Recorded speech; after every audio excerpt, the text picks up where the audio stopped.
గెలిచి రచ్చగెలవాలనే సామెత చాలా ఫేమస్. ఇప్పుడు ఈ సామెత తెలంగాణలో పంచాయతీ ఎన్నికల్లో రివర్స్ అయింది.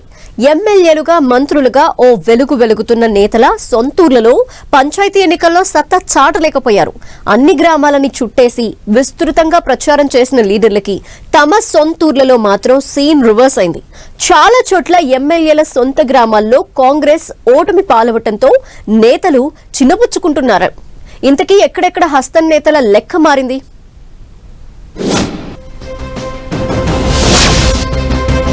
సర్పంచ్ ఎన్నికల్లో పలువురు హస్తం లీడర్లకు షాక్. ఎమ్మెల్యేలు మంత్రుల సొంతూర్లలో ప్రత్యర్థి గెలుపు. తమ సొంతూర్లలో కాంగ్రెస్ అభ్యర్థిని గెలిపించుకోలేకపోయిన నేతలు. కాంగ్రెస్ కు షాక్ ఇచ్చిన రెబెల్స్, బీఆర్ఎస్, బీజేపీ క్యాండిడేట్స్. తెలంగాణలో పంచాయతీ ఎన్నికల ఫలితాలు ఇంట్రెస్టింగ్ చర్చకు దారితీస్తున్నాయి.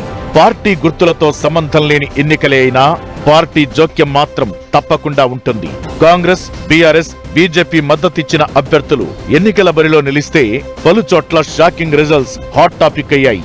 పంచాయతీ ఎన్నికలను అధికార కాంగ్రెస్ పార్టీ చాలా సీరియస్ గా తీసుకుంది. వచ్చే జనరల్ ఎలక్షన్స్ కు సర్పంచ్ ఎన్నికలు బేస్ అనే థాట్ తో పూర్తి ఎఫర్ట్ పెట్టారు లీడర్లు. సీఎం రేవంత్ రెడ్డి ప్రత్యేక జాగ్రత్తలు తీసుకున్నారు. పిసిసి చీఫ్ మహేష్ గౌడ్ ముఖ్య నేతలతో జూమ్ మీటింగ్ పెట్టి దిశానిర్దేశం చేశారు.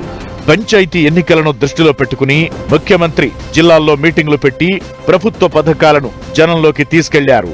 ముఖ్య నేతలతో పాటు ద్వితీయ శ్రేణి నాయకత్వం కూడా ఫుల్ ఫోకస్ చేయడంతో ఫస్ట్ ఫేజ్, సెకండ్ ఫేజ్ కలిపి దాదాపు 65% వరకు పంచాయతీలను కైవసం చేసుకోగలిగారు.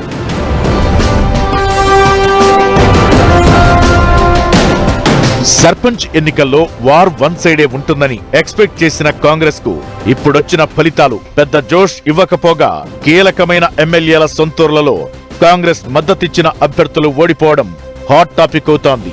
ఫస్ట్ ఫేజ్ సర్పంచ్ ఎన్నికల్లో ఎమ్మెల్యేల గ్రామాల్లో పార్టీ ఓడిపోవడంతో పిసిసి చీఫ్ మహేష్ గౌడ్ అప్రమత్తమై 2-3 విడతల్లో ఇలాంటివి జరగకుండా చూసుకోవాలని దిశానిర్దేశం చేశారు.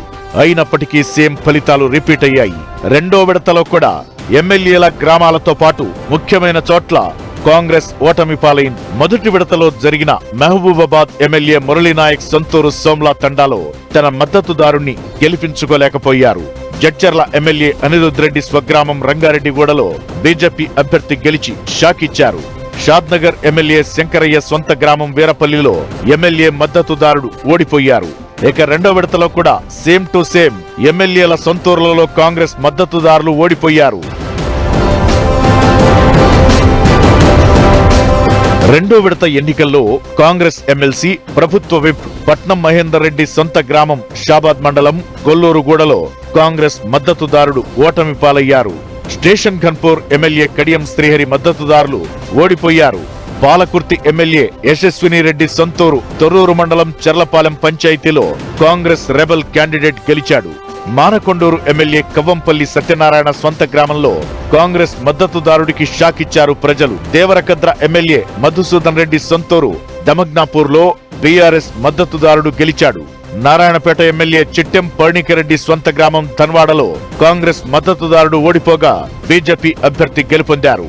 మాజీ ఎమ్మెల్యే మహేశ్వరం ఇన్ఛార్జ్ కిచ్చన్నగారి లక్ష్మారెడ్డి స్వగ్రామం మాసానిగూడలో బీఆర్ఎస్ అభ్యర్థి గెలుపొందారు. ఇక సూర్యాపేట జిల్లాలో మరో ఇంట్రెస్టింగ్ ఇన్సిడెంట్ చోటు చేసుకుంది. కోదాడ మండలం గుడిబండ గ్రామంలో ఎస్ఐ ఉద్యోగానికి రాజీనామా చేసి కాంగ్రెస్ మద్దతుదారుడిగా ఎన్నికల బరిలో దిగిన వ్యక్తి ఓడిపోవడం చర్చనీయాంశమవుతోంది. పంచాయతీ ఎన్నికల్లో కాంగ్రెస్ పార్టీకి కొంత తీపి, కొంత చేదులా ఫలితాలు వచ్చాయి. మెజారిటీ సర్పంచ్ స్థానాలు గెలుచుకున్నామన్న ఆనందం ఒకవైపు, అనుకున్నట్లుగా వార్ వన్ సైడ్ కాలేదని ఎమ్మెల్యేల సొంతూర్లలో కూడా పార్టీ మద్దతుదారులు గెలవలేదన్న బాధ ఇంకోవైపు వెంటాడుతోందట. ఇక మూడో విడతలోనైనా ఇలాంటి పొరపాట్లు జరగకుండా మిగతా నేతలు జాగ్రత్తలు తీసుకోవాలని సూచించారట. థర్డ్ ఫేజ్ ఎన్నికలున్న గ్రామాల్లో నేతలు తమ అభ్యర్థులను గెలిపించుకుంటారో లేదో చూడాలి మరి.